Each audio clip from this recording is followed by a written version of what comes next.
Muy buenos días a todos, muchas gracias por estar acá esta mañana conectándose con nosotros. Estamos muy contentos de poder tener otra sesión de conversación sobre la economía de Chile y el panorama económico global también. Así que yo soy Martín Mujica, gerente general de FP Cuprum. Estoy muy contento de volver a tener esta oportunidad con ustedes, y además en un periodo en que sabemos que todos ustedes, al igual que yo, estamos preocupados por lo que está pasando con los mercados financieros y la manera en que esto ha impactado el retorno de los fondos de pensiones, el retorno de nuestros ahorros previsionales. Así que sin duda es algo que nos tiene preocupados, nos mantiene muy activos tratando de administrar y de tomar las mejores decisiones posibles, pero también nos ayuda mucho el poder tener una conversación y un análisis esta mañana con Valentín, que siempre nos da algunas luces sobre lo que está pasando y, mejor todavía, sobre lo que podría pasar en el futuro con los mercados de Chile, con los mercados financieros globales en general. Valentín, muchas gracias por estar con nosotros. Valentín, voy a presentarlo. Valentín es economista de la Universidad Católica, tiene un doctorado en la Universidad de Minnesota, lleva con Principal como 18 años trabajando, es el economista jefe para Latinoamérica de Principal. Antes de eso tenía una gran trayectoria, como siempre le digo, una muy larga trayectoria de muchos años en distintos, siempre en análisis económico. Ha sido asesor de gobiernos, tanto en Chile, estuvo un tiempo en El Salvador, estuvo muchos años en Nueva York también, siendo asesor ahí principal de algunos bancos. Y como les decía, hace ya unos 17 años, 18 años que trabaja con nosotros en Principal, así que estamos muy contentos de tenerte esta mañana, Valentín, trabajando con nosotros. Por favor, adelante. Muchas gracias, Martín, por tu siempre tan amable, hasta por ahí, por lo de larga presentación, larga experiencia. Pero sí, ya tengo sus buenos años, así que llevo harto tiempo mirando la economía mundial, casi, yo estoy llegando a 40 casi, y la verdad que los últimos acontecimientos han sido bien distintos a lo normal, o a lo que hayamos visto los últimos 40 años. Y el tema obvio es que es la inflación.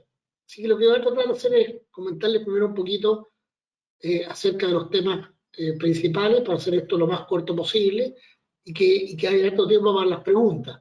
Las preguntas se pueden hacer ahí a la derecha del sistema de este webinar, y yo siempre creo que es lo más interesante, porque va más directo a lo que a ustedes les interesa, que esto es para ustedes, para nuestros clientes. Pues bien, lo que está pasando en el mundo se puede separar, yo creo, hay como dos mundos. Está el mundo occidental, por decirlo así, y el mundo de Asia. En Asia vive la mitad del mundo, entonces no se puede dejar de lado. La mitad de las personas del mundo viven en Asia. Entonces, ¿qué tenemos?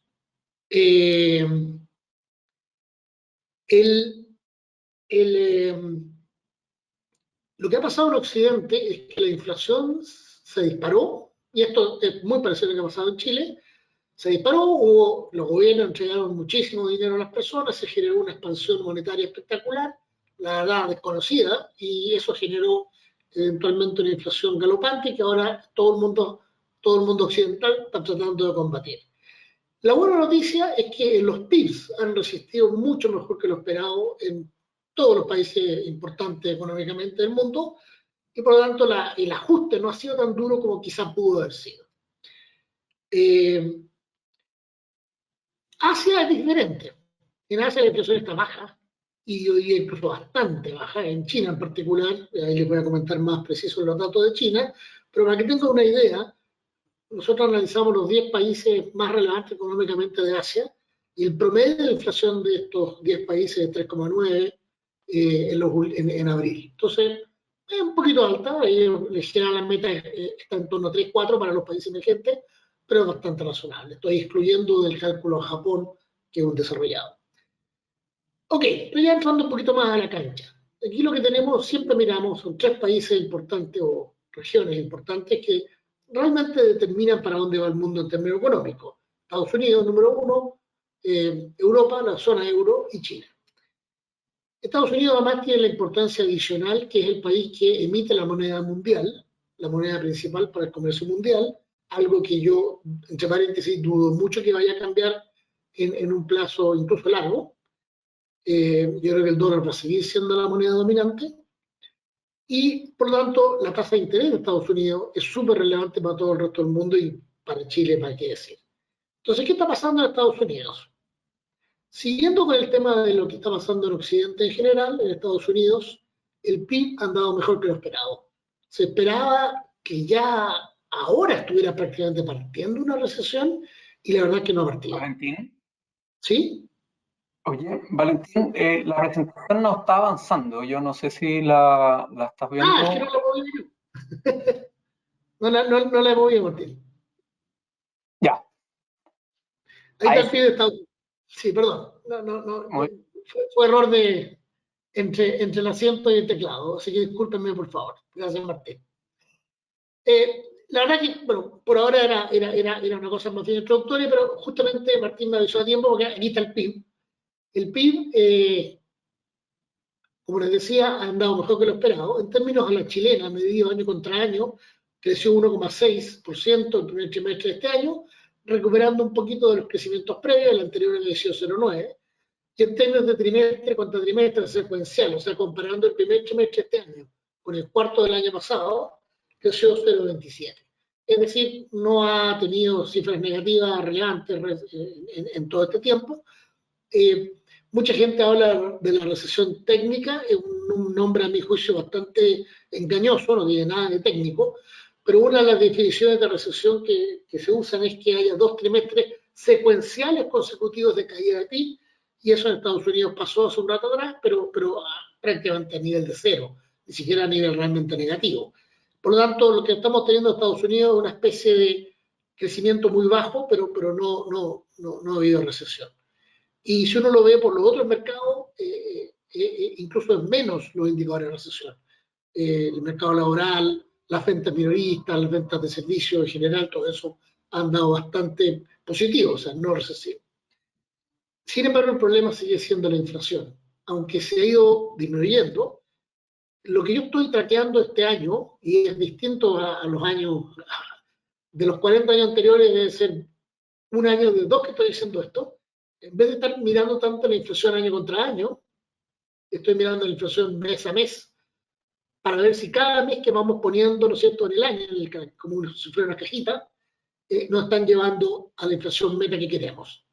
¿Cuál es la meta de inflación de Estados Unidos? 0,17. Eso da compuesto, ¿no es cierto?, el 2% anual que ellos tienen como meta. Pues bien, de las 4 potenciales mediciones de inflación más relevantes a nivel del consumidor, que es el IPC con distintos ajustes, no los quiero leer con el detalle, los números son 0,34, 0,55, 0,56 y 0,42 para el promedio de estos primeros 4 meses. 4 indicadores distintos, ninguno está en el 0,17. De hecho, el más bajo está el doble que el 0,17 justo, 0,34.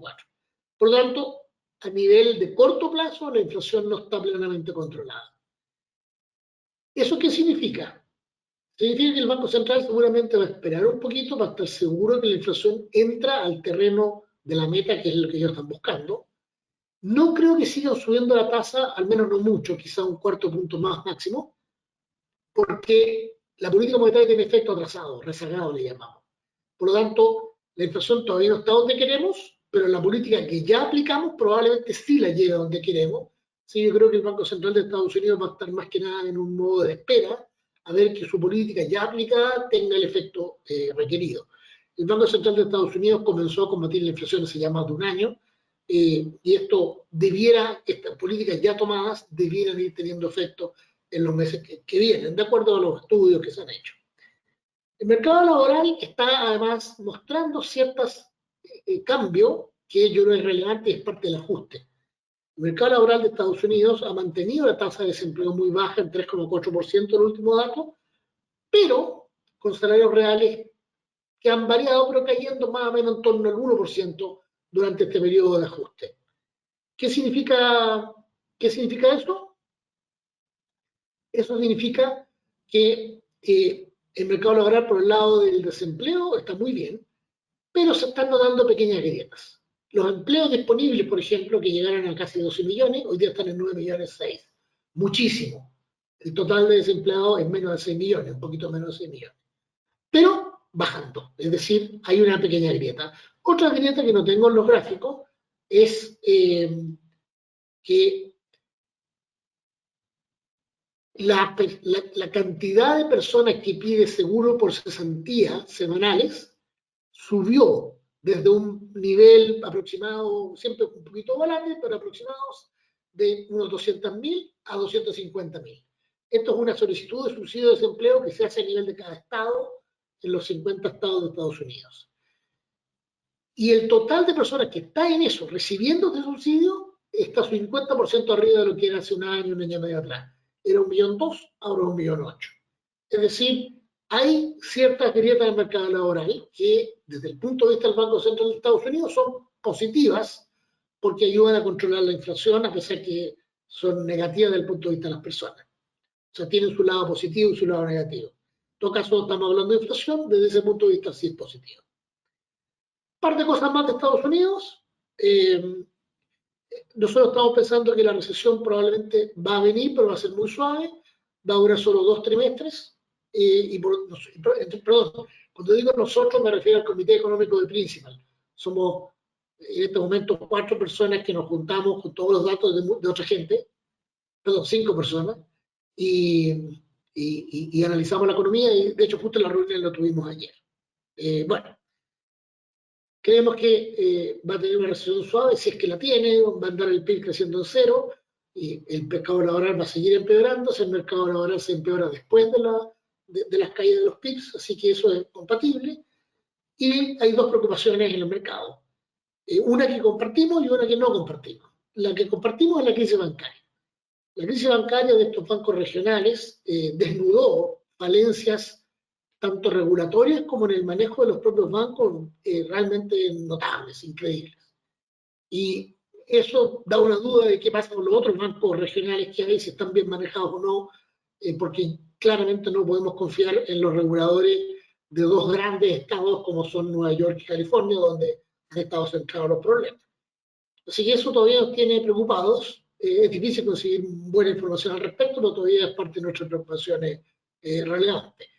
La otra preocupación del mercado, o de algunos en el mercado, es la famosa discusión por el techo de la deuda. Se calcula que ahora a principios de junio, en la primera semana de junio, ya la tesorería de Estados Unidos está en una situación muy compleja de caja, y por lo tanto algo tiene que suceder. La historia dice que los políticos se pelean hasta última hora y en la noche anterior del problema ya agudo se ponen de acuerdo. A veces pasa unos pocos días más y tienen que cerrar algunos servicios, normalmente servicios no demasiado esenciales, pero al final, como dice el dicho, la sangre no llega al río. Al final, de alguna manera, hay un acuerdo, así que nosotros creemos que es un elemento de ruido que se va a resolver y seguramente se va a resolver de aquí a 2 semanas más o 3 semanas más máximo.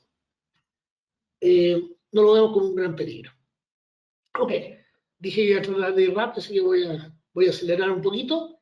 En la zona euro, ¿no es cierto?, es una cosa que es bien conveniente para nosotros los economistas porque resume Europa básicamente.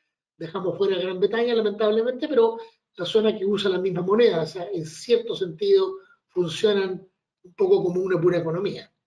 La zona euro lo que está pasando es muy similar a lo de Estados Unidos, con una gran diferencia. El Banco Central Europeo comenzó a combatir la inflación recién, de verdad, así con política claramente contractiva, en marzo de este año. Por lo tanto, van más o menos un año atrasados en la lucha de inflación respecto a Estados Unidos. Lo bueno es que no tuvieron una inflación tan alta, quizás en algún minuto. Hoy día la inflación está en 7%, año contra año. La subyacente, que nos gusta usar a los economistas, 5,6%.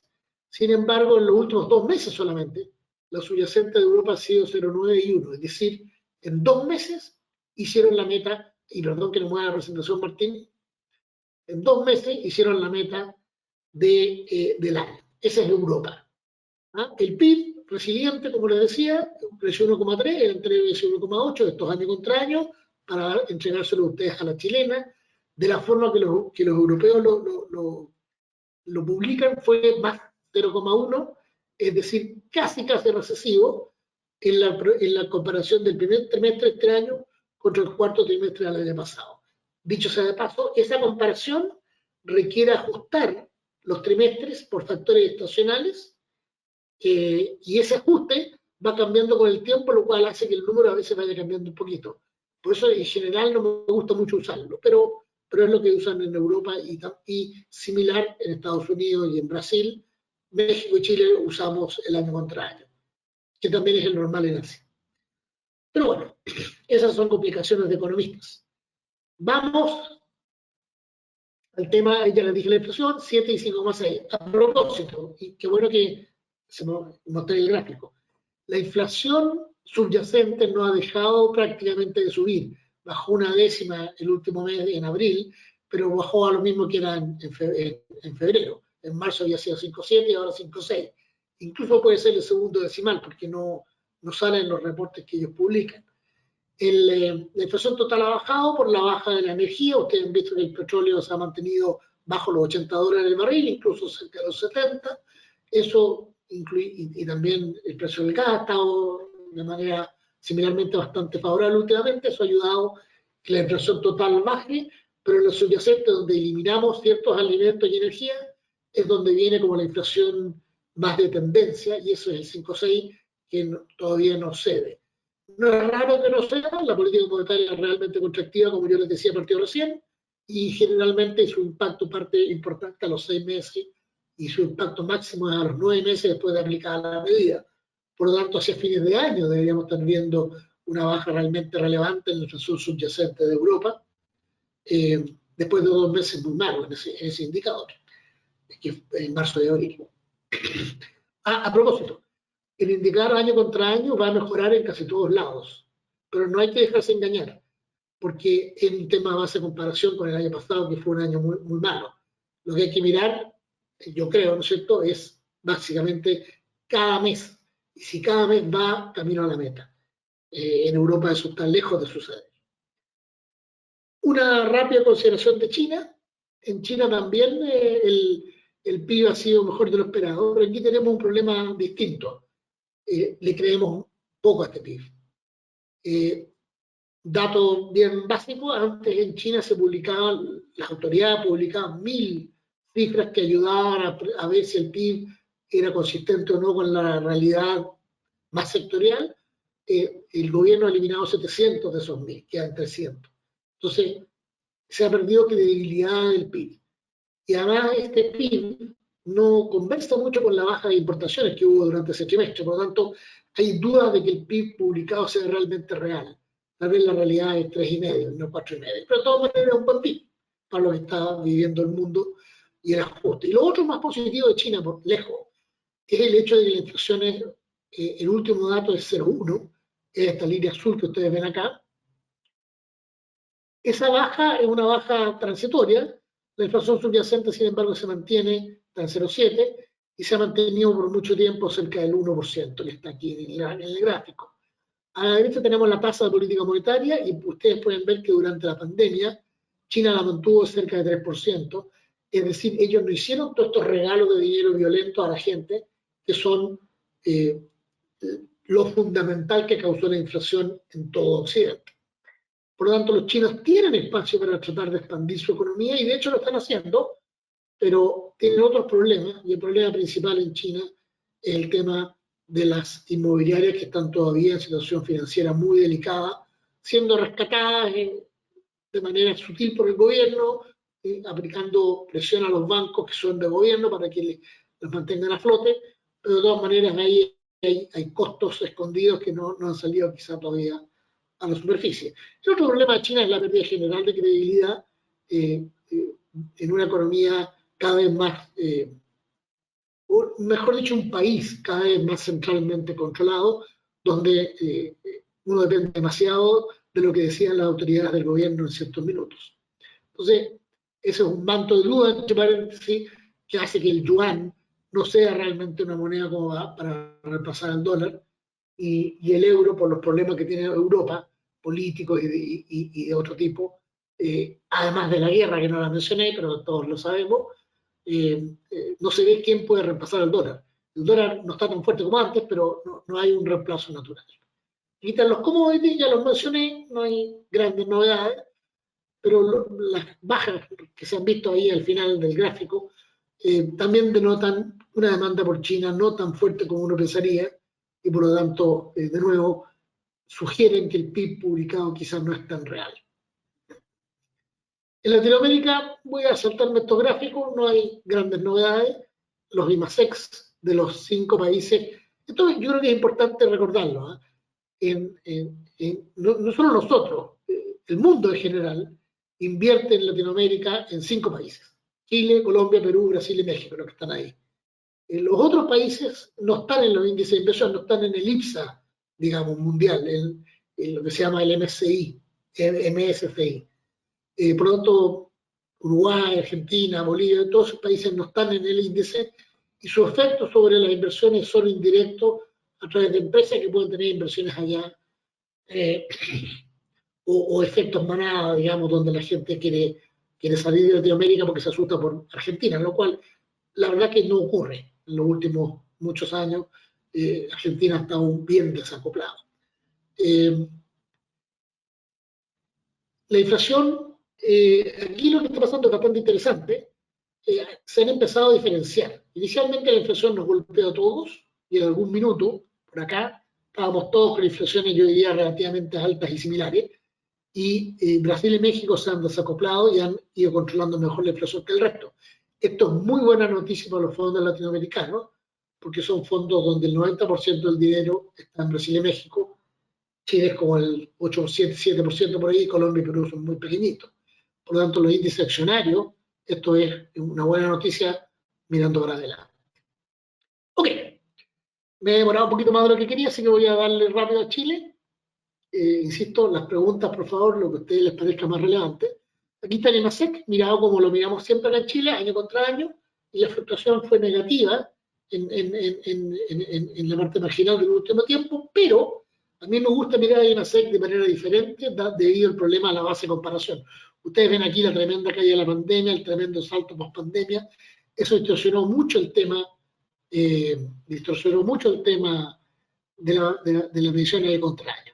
Si uno toma el IMASEC, corregido por la estacionalidad mensual, además hay meses más largos que otros, ¿no es cierto? Está el tema de las vacaciones, del tema de los días feriados. Si se corrige todo eso, que lo hace el Banco Central, lo que uno ve es un IMASEC básicamente plano, el nivel del IMASEC. Este es el nivel de la mejor medición mensual de PIB que tenemos. Si ustedes se fijan, el azul es el nivel del IMASEC total, y casi no tiene tendencia, y si algo tiene es un poquitito a la baja en los últimos 10-12 meses. El IMASEC no minero tiene un comportamiento levemente mejor, porque el minero es más volátil, pero tiene una leve tendencia a la baja. Lo que está pasando es que básicamente nuestro PIB está estancado, y por supuesto que, como todos sabemos, tenemos inflación. Esto se llama estanflación.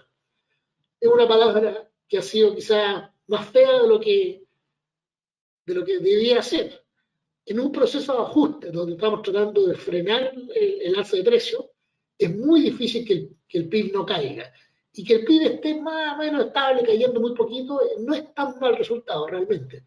En los últimos 3 ajustes en Estados Unidos, en 10 ha habido recesión. Por lo tanto, hay como un 80% de probabilidad de que esta cuestión no resulte bien como uno quisiera y se vaya a recesión. Por lo tanto, que nosotros estemos ahí cerca del cero, no hay que mirarlo como algo tan negativo. La otra cosa interesante de nuestro PIB, que no tengo el gráfico exacto, pero en el IMASEC se puede quizás ver un poquito, es que si uno se va a la definición de recesión mal llamada técnica, Chile ya la tuvo. El primer trimestre, segundo trimestre y tercer trimestre del año pasado, Chile creció negativo secuencial, comparado con el trimestre del año, con el trimestre inmediatamente anterior. El cuarto trimestre crecimos 0,2 y el primer trimestre de este año crecimos 0,8. O sea, desde ese punto de vista, que a mí no me gusta, lo aclaro, sí, o sea, Chile tuvo recesión, pero ya salimos. Lo cual es bien interesante y es totalmente contrario al año contra año, que dice 2,3 negativo y 0,6 negativo los últimos 2 trimestres. Eso no es lo que se llama recesión técnica a nivel mundial, porque es la comparación año contra año. todo caso, lo que tuvimos también es una caída brutal de consumo. El consumo cayó el primer trimestre de este año 6,7 contra el año pasado, y eso tuvo un efecto doloroso en el trimestre que recién pasó, pero tiene un aspecto positivo. Y que a mí me sorprendió, yo pensé que esto iba a ser peor. Una de las grandes preocupaciones que yo tenía es que la tasa de inversión era en torno al 23% y la tasa de ahorro estaba en torno a 16%. Eso generaba un tremendo déficit de cuenta corriente que el año pasado fue casi 10%. ¿Qué pasó el primer trimestre de este año? Por la baja de consumo y una poca baja de inversión, pero bastante menor, se generó que el ahorro nacional subió a casi 23%, y la tasa de inversión, que se puede medir de dos maneras, en promedio fue más o menos 23%, un poquito más. Y eso generó que el déficit de cuenta corriente se corrigió en un solo trimestre, violentamente, fue solamente el 0,9%, lo cual es muy bueno, totalmente sostenible. Y además lo bueno es que se corrigió con aumento de ahorro y no con demasiada caída de inversión. La inversión está en todo caso un poquito por debajo del promedio mundial de 24, pero yo diría que estamos en una tasa de inversión bastante razonable y bastante mejor de lo que yo hubiera esperado. Por lo tanto, el lado real de la economía, salvo una excepción que les voy a comentar en un par de minutos, han dado mejor de lo esperado. Aquí está la inflación. Todos los indicadores de inflación están mostrando que está bajando, pero le falta. ¿Cómo andamos en Chile en el mes a mes? Tampoco andamos tan bien. Andamos más o menos al doble de lo que queremos. Yo pienso que en Chile, igual que en Estados Unidos, lo que va a hacer el Banco Central es esperar y ver a que su política ya aplicada, que ha sido fuertemente contractiva y se nota en la baja del consumo, vaya teniendo efectos sobre la inflación mensual y la inflación año contra año vaya caminando de forma decidida hacia la meta del 3% antes de soltar la política. Por lo tanto, creo que va a haber una demora quizá un poquito mayor de lo que piensa generar el mercado en bajar la inflación. Esto es una cosa que me gusta mirar, y una cosa más técnica, pero esto es básicamente lo que implícitamente lo que se comienza en el mercado, el trading que le llamamos, me dice que va a ser la inflación a partir de 2 años más hasta los 4 años más adelante. Por eso se llaman 2+. O sea, estamos viendo qué inflación está implícito en los precios de mercado para los años básicamente 25 y 26, o la mitad del 25 hasta la mitad del 27. Ese número debiera ser 3% si tuviéramos plena credibilidad en nuestra institucionalidad y en el Banco Central. Y así era. Y esto yo lo podría correr para atrás y fue así por muchos años. Hubo fluctuaciones y sustos durante el estallido social y el tema de la constitución nueva que reducía la autonomía del Banco Central. Eso se normalizó y hoy día estamos estabilizados en torno al 3,5. 3,5 es bastante cercano a la meta de 3, pero de todas maneras todavía falta ese cachito de credibilidad en el Banco Central como el que teníamos antiguamente. En todo caso, yo diría que ese peligro grave pasó. Bueno, y para terminar, prácticamente, la parte débil, el mercado laboral. Como ustedes saben, la tasa de desempleo ha estado subiendo rápidamente en Chile, de 8 se fue a 8,4 y 8,8 en solo 2 meses. Eso además esconde la real volatilidad porque es una publicación promedio de 3 meses. Si uno limpia los 3 meses y calcula el mes nuevo, el último mes solo, no el promedio trimestral, le da que ya estamos sobre 9. Por lo tanto, el desempleo está subiendo y eso es bastante habitual que ocurra después de las caídas de los PIBs. Como les comentaba, la caída del PIB depende como la mía, pero ya está ocurriendo o ya ocurrió. Así que el mercado laboral sigue complicado. Chile es el único país de los que yo analizo que no recuperó nunca el nivel de empleo previo a la pandemia. El nivel de empleo previo a la pandemia es un poquito arriba de 9 millones de personas. Eso no lo hemos recuperado. Por lo tanto, el mercado laboral no está funcionando bien.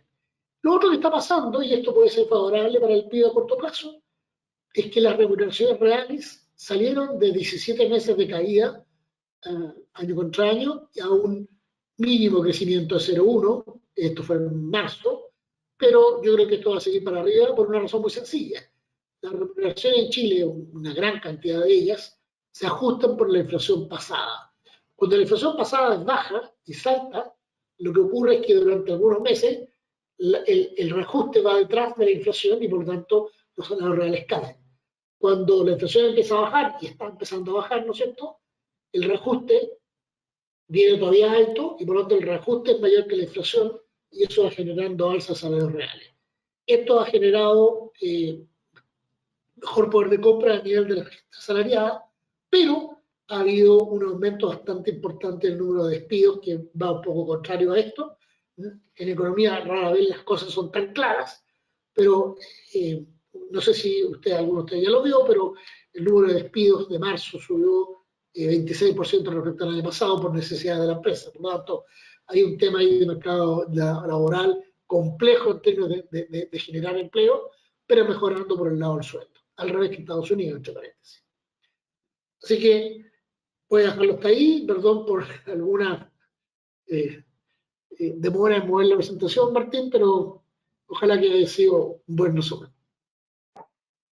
No, muy bien, excelente Valentín, muchas gracias. Siempre súper interesantes los comentarios, además la posibilidad de ver lo que está pasando en distintas partes del mundo y dado que todo está relacionado, siempre es bueno tener esa mirada. Así que tenemos hartas preguntas, yo agradezco a todos los que nos han mandado preguntas y para que vayamos, Valentín, tratando de que tú nos contestes estas preguntas, a ver cómo te va. A ver, la primera, tanto la renta fija como la renta variable no han tenido buenos rendimientos este año. ¿Se espera que se empiecen a recuperar luego? ¿Alguna tiene mejores perspectivas que otra? Bueno, súper inteligente la pregunta. A ver, la renta fija tiene dos componentes en la forma de pensarlo. Uno es el componente de tasa de interés y lo que va rentando cada mes, digamos. Y el otro es el componente de cuánto vale ese instrumento de renta fija que uno compró, que puede subir o bajar de valor. Y son componentes que son relacionados al revés, es decir, cuando la tasa de interés sube, eso me genera una pérdida de capital, o sea, el bono que compré vale menos. Sin embargo, ese bono va a dar una rentabilidad mayor si que lo mantengo hasta término. Por lo tanto, siempre es un juego un poquito engañoso. Lo que ha pasado es que la alza de tasas, y esto me refiero a la alza generalizada de tasas, no solo la del central, ha generado efectivamente una pérdida de capital en los bonos. La buena noticia es que el bono que estamos comprando ahora renta mejor que lo que rentaría este mismo bono comprado en otro momento cuando la tasa de interés era menor. Así que dudoso, pero yo diría que va a ir mejorando, porque el central va a bajar la tasa tarde o temprano, y las tasas en general pueden tender a la baja y eso generaría ganancia de capital en ese tipo de bonos.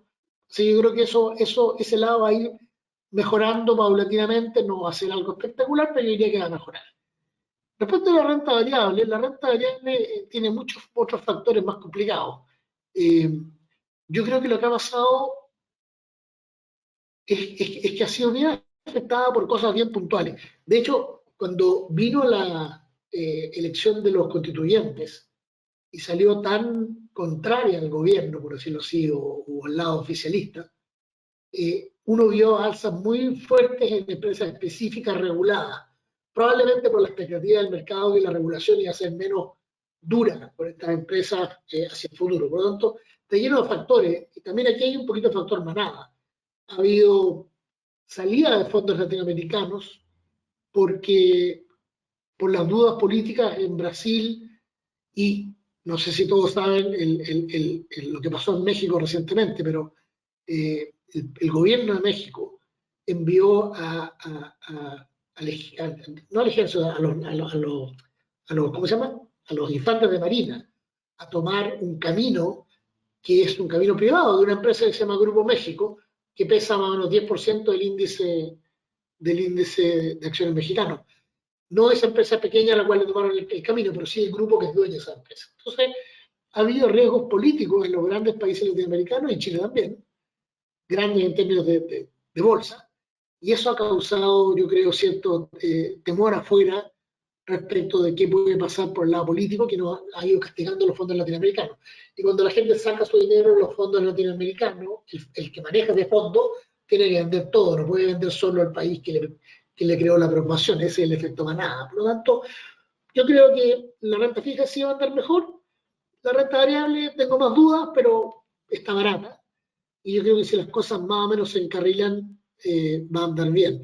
Debo agregar que nosotros creemos que en Brasil los riesgos políticos son mucho más bajos de lo que cree el mercado, porque Lula, que asusta un poco al mercado, no tiene gran poder debido a que es un país federal, donde el gobernador del estado más importante, que es Sao Paulo, es contrario a él, y además el Congreso no está de su lado. Por lo tanto, no creo que en Brasil haya grandes cambios y eso va a ser positivo, yo creo, cuando el mercado lo vea. Un poquito larga la respuesta, pero espero haberlo ayudado un poquito. Oye, Valentini, y para seguir en esa misma línea y siendo así como bien específico, ¿qué cosas tendrían que pasar para que los mercados tuvieran buenos rendimientos hacia adelante? Eh, a ver, yo diría primero, pensando en el mundo, eh, yo creo que, como dije antes, yo creo que las bolsas en general están relativamente baratas porque el mundo está un poquito asustado. Y no me detuve mucho en la hoja inicial de esta presentación porque está igual que los meses anteriores y ya no quise seguirla mostrando, pero el mercado está transando con un alto nivel de caja, alto nivel de bonos, muy bajo nivel de acciones, muy bajo de cualquier cosa riesgosa. O sea, el mercado está transando cauteloso. La mayor fuerza, yo creo, para que el mercado suba es que el mercado simplemente vuelva a transar normal, no asustado. Y para eso hay que resolver el techo de la deuda. Para eso sería bueno una resolución de la crisis bancaria regional de Estados Unidos, que por ahora está bien controlada. Yo diría que con el caso de la guerra bastaría que no pase nada. No creo, o sea, no, por favor no crean que soy tan insensible. Yo sé que están pasando muchas cosas y hay gente que muere y todo lo demás, que es terrible. Pero que no crezca, que no se expanda, digamos. ¿Qué otra cosa? En lo de China, ojalá una solución más clara para el tema de la inmobiliaria. En Latinoamérica, yo creo que el tema es política, política, política. Que en Brasil quede claro que Lula no va a poder hacer sus grandes cambios castigadores que tal vez han causado temor, que el tema del López Obrador con Grupo México se resuelva. Grupo México, entre paréntesis, está comprando el Banco Mayor de México, o quizás el segundo mayor, Banamex. Entonces ahí hubo todo un ruido en el mercado por esta intervención militar. Pero yo diría, con que la cosa se tranquilice sin que vaya positivo, los mercados deberían andar súper bien. Muy bien. Oye, Valentín, si quieres dejas de compartir la pantalla para que se vea más Perdón, grande pensé que lo estaba en compartiendo. este momento tu imagen. Pensé que lo Y estaba ya que compartiendo. mencionaste a Ucrania, hay una pregunta justo sobre Ucrania y respecto a si la persistencia de la inflación en Europa se debe en parte a la guerra en Ucrania o es por otros motivos. Esa es una pregunta que nos lleva a la concepción económica que tiene uno como economista. Yo creo que la inflación en Europa nunca fue debida en manera importante en la guerra de Ucrania. La guerra de Ucrania lo que ocasionó fueron alzas en productos específicos, energía y alimentos, y productos muy importantes. Sin embargo, en un sistema de monetario controlado, donde uno no tiene más dinero, más plata, si a uno le suben el precio de la gasolina, de la benzina, le suben el precio del gas, le suben el precio de alimentos básicos, y uno no tiene más plata, lo que tiene que hacer es gastar menos en otras cosas. Y por lo tanto terminan bajando los precios de las otras cosas. Yo sé que es difícil pensar en precios bajando, pero a veces bajan, ¿no es cierto? Entonces, ¿qué es lo que pasó? Vino eso y el Banco Central Europeo alimentó de dinero a la gente para que pudiera seguir comprando. Entonces, ¿qué es lo que pasó? Los precios que subían, subían, y los que en teoría podrían haber bajado, no bajaban, y también subían, de hecho. Así que para mí el motivo de la inflación en general en esta oportunidad es más bien monetario. No porque yo sea un tipo monetarista a muerte, sino porque la cantidad de dinero subió demasiado. La cantidad de dinero en Europa se triplicó su tasa de crecimiento en algún minuto, de 4 normal a 12. En Estados Unidos fue peor. Entonces, y en Chile fue mucho peor. Por lo tanto, ¿qué es lo que pasa? Aquí hay una cantidad de dinero que inunda el mercado y que causa la inflación. Y eso después se empieza a recoger con la política contractiva del Banco Central, que sube la tasa de interés y eso va contrayendo dinero y lo trae de vuelta al Banco Central. Lo que pasa en Europa, a mi juicio, tiene hoy día muy poco que ver con la guerra. Tiene mucho que ver con la política muy atrasada del Banco Central Europeo en contra de la inflación. Y entre paréntesis, el gráfico que les mostré muestra cómo la inflación total ha bajado bastante rápido porque la guerra dejó de tener tanto impacto en los precios antes mencionados. El petróleo WTI lo estoy viendo ahora, y parece que vieron mi pantalla, 72,7, o sea, muy bajo los 80, muy favorable para la inflación. También ha estado bajando ya hace varios meses el índice de precios de agrícolas que publica Bloomberg. Por lo tanto, la guerra está teniendo hoy día un efecto incluso negativo en la inflación. Muy bien, muchas gracias. Pasemos ahora a algunas preguntas sobre la situación en Chile. Por ejemplo, ¿afectará el nuevo royalty a la economía minero? ¿Qué proyecciones manejan para el precio del cobre? Chuta, esa, a ver, muy buena la pregunta. Primero, yo diría, el royalty evidentemente va a ser negativo para el tema minero, porque más allá de si es muy excesivo o no excesivo, si es correcto o no correcto, es un alza de impuestos. Y el alza de impuestos, obvio que desincentiva cualquier actividad. Por lo tanto, hay un desincentivo marginal. Yo nunca creo en estas cosas tan extremas de que se acabó la inversión, no, pero sí hay un desincentivo mayor al anterior y por lo tanto uno debería esperar menos. En todo caso, recordemos que la parte minera en Chile ha decrecido o no ha crecido nada realmente en los últimos 15 años. Por lo tanto, no ha sido un factor de crecimiento para Chile. El litio causó mucho ruido en su minuto, no sé cómo va a seguir en el futuro, pero fue más que nada por alza de precios, no tanto por alza de producción, que tuvimos un año pasado muy bueno por el lado del litio. Así que yo creo que sí, es negativo, no creo que sea especialmente dañino, y no nos olvidemos que el 90% del PIB es no minero, con lo cual, de todas maneras, un efecto, yo diría, más o menos acotado. Es más grave por el lado, quizá, de las exportaciones. En términos de PIB, yo lo creo más o menos acotado. Muy bien. ¿Y algún comentario sobre el precio del cobre, Valentín? Perdón, profesor Cobre. Eh, el precio del cobre es la única variable que en mi tesis doctoral no fui capaz de predecir de manera mínimamente razonable. Así que esa pregunta siempre me duele. La verdad es que es súper difícil de predecir. Lo que uno podría decir es que llevamos tiempo esperando ya que se desarrolle por fin mucho mayor electromovilidad, todo tipo de cosas. El avance tecnológico que todavía se requiere y sigue siendo importante para reciclar mejor los paneles solares, para tener motores que puedan funcionar bien y se carguen más rápido en camiones, en autos, etcétera. Si eso viene, el precio del cobre, uno dice, debería subir.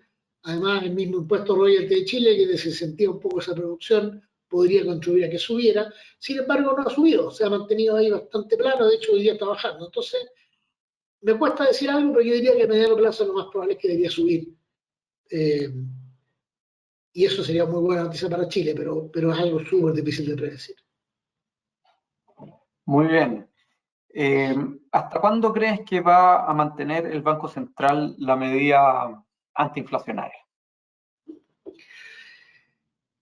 Esto es un tema bien de debate en el mundo financiero. Yo diría que el Banco Central no va a bajar la tasa de interés, o sea, la va a mantener esta política antiinflacionaria al menos hasta septiembre. Septiembre es un mes súper importante, es un mes de inflación generalmente alta, donde como que Chile renace después del invierno, aumentan los gastos, la gente sale de fin de semana largo, etcétera. Así que yo pensaría que tratando de chuntarle al mes, yo diría que lo más probable es que el Banco Central baje la tasa en octubre. El mercado está moviéndose, yo entiendo, y esto lo ven más la gente que maneja el dinero directamente, entre agosto, por ahí, agosto-septiembre. Y en ese escenario, y después de todo lo que has comentado, ¿qué esperas con la trayectoria del dólar, el valor del dólar hacia adelante? Esa Sí, pregunta no falla, es de esa máximo pregunta interés de mucha gente. no falla, sí.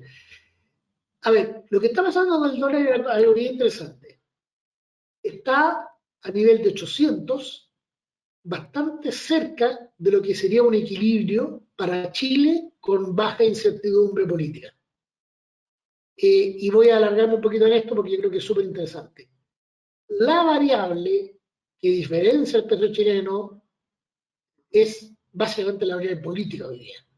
En tasa de interés estamos todos altos, el riesgo del mundo es todo parecido, y lo que nos diferencia es el riesgo político. El riesgo político de Chile antes del estallido social era más o menos 100, un indicador que publica el Banco Central. Ese riesgo se fue a 350 en algún minuto de estallido social y con la pandemia, y después de la elección donde se rechazó la constitución anterior, bajó, no recuerdo exacto, pero del orden de 250 por ahí. Hoy día está en 150. La pregunta que me hago yo es, ¿ese 150 es un nuevo piso o es un número promedio normal? Si es un nuevo piso, como yo creo, entonces la probabilidad de que el dólar suba es mucho mayor a que baje. Porque si el riesgo político se da a 200, el tipo de cambio se puede ir fácilmente a 850. Y para mí, 150 es una especie de nuevo piso. Yo creo que ya no vamos a volver a ser el país eh, súper estable, particularmente visto desde afuera, que éramos antes del estallido social, o que éramos percibidos como súper estables. Entonces yo creo que esa percepción de país súper estable ya no va a volver. Yo creo que estamos, por lo tanto, en un tipo de cambio bastante piso. Yo creo que la probabilidad que baje 800 es muy poca, baje significativo me refiero, que sea de 150, y la probabilidad es más bien que se mueva entre 800 y 850. Por lo tanto, en mi forma de pensar, tiendo a tener un poquito más dólares que lo normal en mi portafolio eh, ideal, digamos. Muy bien, vamos a ver qué pasa con eso. Te vamos a estar monitoreando, Valentina, tus comentarios. Muy bien. Oye, hay un par de preguntas que también tienen que ver con Chile que son distintas, yo diría como novedosas, así que te las voy a preguntar al tiro. Además, yo sé que Argentina para ti es un país especial. Tú viviste en Argentina, creo recordar, hace pocos años, Sí. cuando estabas en el colegio.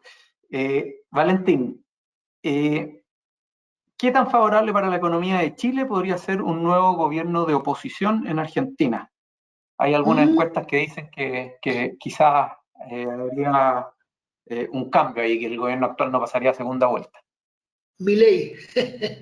Sí, a ver, déjame decirte, Martín, aunque tal vez tú lo sabes, pero no solamente viví en Argentina de chico, sino que antes los países latinoamericanos del índice de inversión incluían también a Venezuela y Argentina.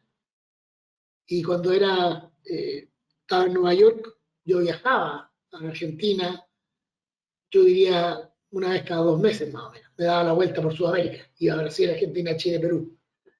Eh, Así que he tenido harta experiencia en Argentina. La verdad es que últimamente no lo sigo mucho porque, como dije, está fuera del índice de inversión, así que no es tan relevante.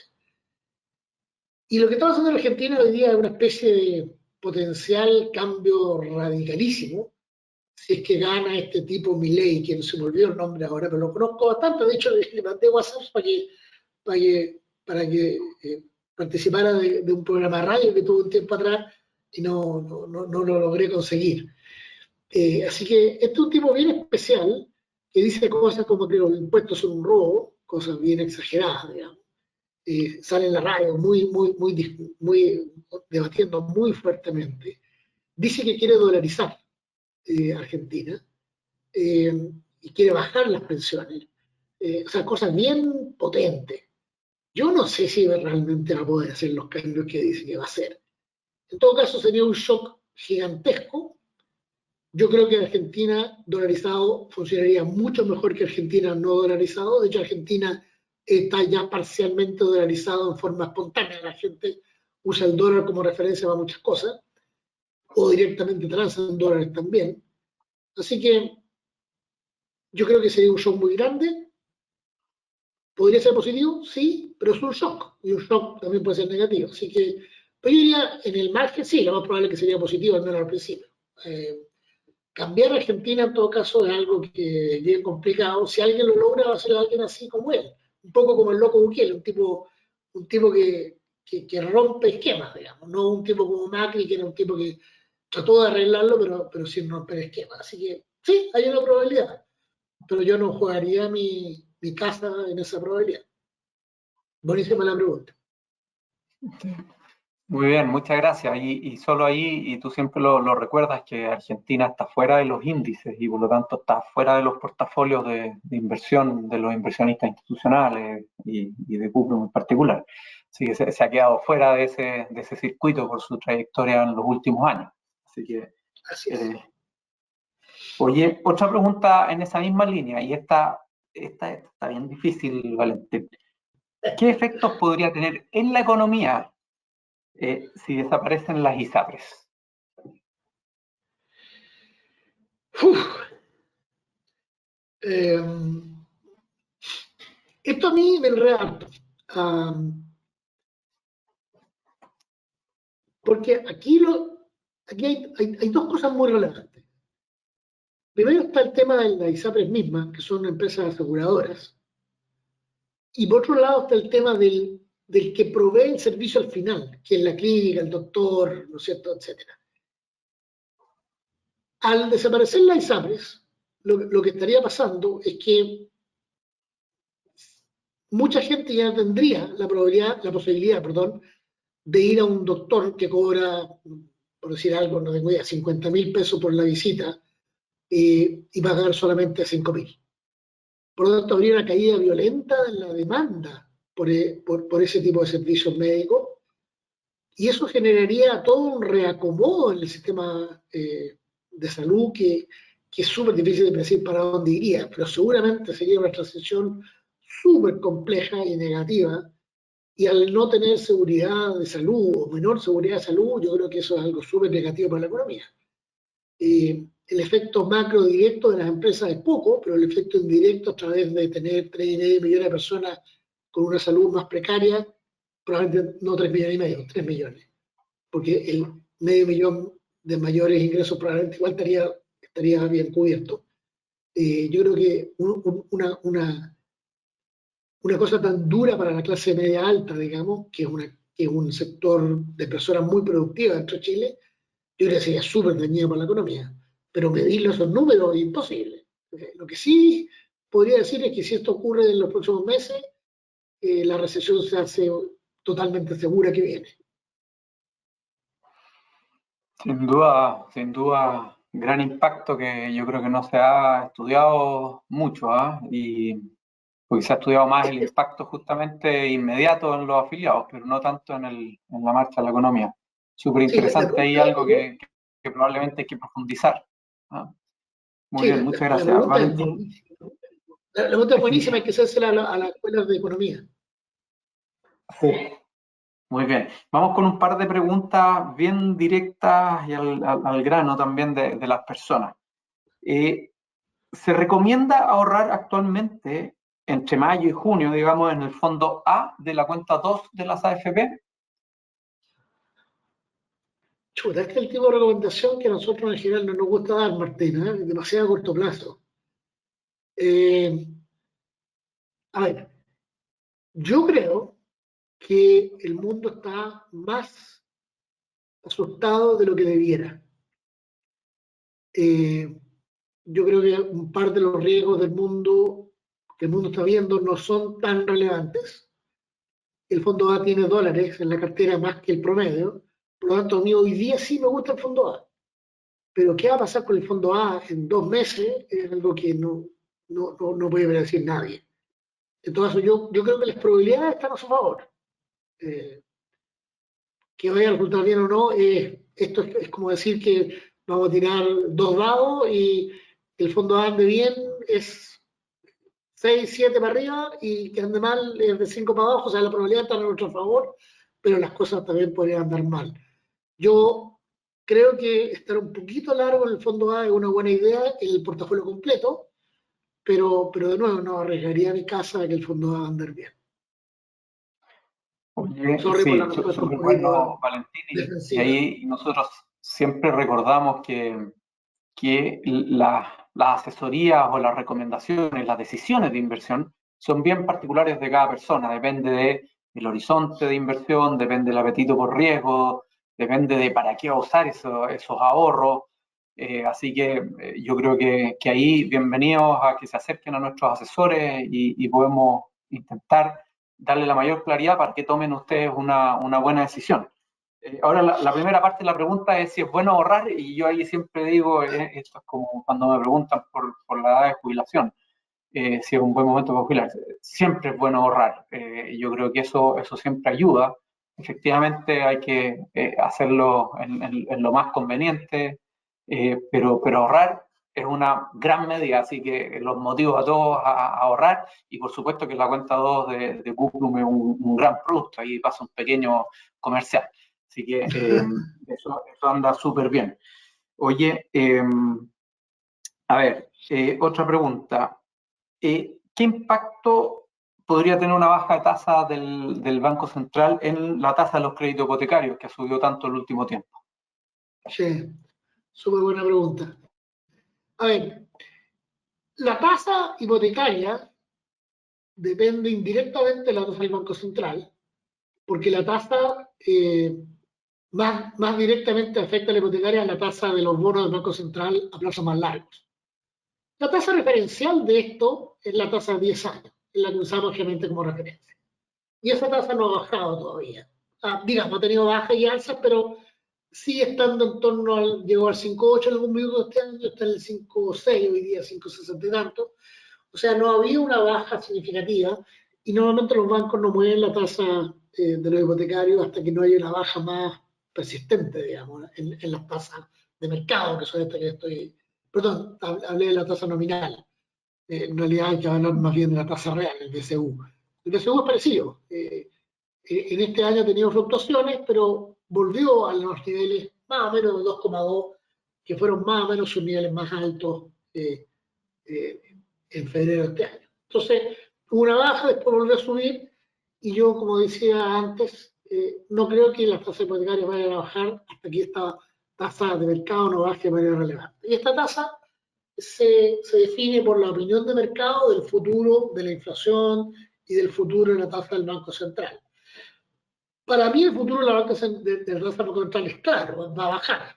¿Cuándo exactamente? No sabemos, qué tan rápido tampoco sabemos, pero debiera bajar de manera más o menos constante a partir, como decía antes, de octubre o septiembre de este año, octubre digo yo, hasta realmente fin del próximo año debiera tener una trayectoria a la baja. Y eso, más la inflación controlada y mayor credibilidad del Banco Central, debiera generar una baja, yo creo, paulatina, pero persistente también en la tasa de mercado. Y por lo tanto yo esperaría que de aquí a un año más las tasas, o un año y medio más, las tasas hipotecarias estén, por decir un número, un punto por debajo de lo que están ahora. Yo eso es lo que esperaría a futuro. Recuerda nomás que esto todo es bien incierto, depende por supuesto de qué es lo que hagan los convencionales, depende de cómo quede el tema de la independencia del Banco Central, que está quedando aparentemente mucho mejor, de acuerdo a los expertos y de acuerdo a los bordes que se pusieron. Así que yo creo que Y es lo más depende, probable, pero el mundo y económico es volátil. depende bastante también de la reforma de pensiones, aunque no queramos decirlo, que los Ah, fondos de sí, pensiones tienen gran impacto en los niveles de las tasas, ya que son los que de alguna manera están financiando eso. Oye, pero Valentín, estamos acercándonos a la hora, voy a tomar una última pregunta que es para mí y tiene que ver con la reforma de pensiones, justamente, así que lo enganchamos con lo último. ¿Cómo ve Cuprum el avance en la reforma de pensiones? Aparentemente ya se descartaron las cuentas nocionales. ¿Qué creen que pasará con el 6% y el fin de la AFP.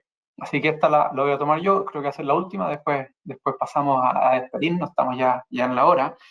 Y yo, de nuevo, creo que toda la incertidumbre que ha transmitido Valentín, yo creo que también, desgraciadamente, también la tenemos en la discusión de la reforma de pensiones.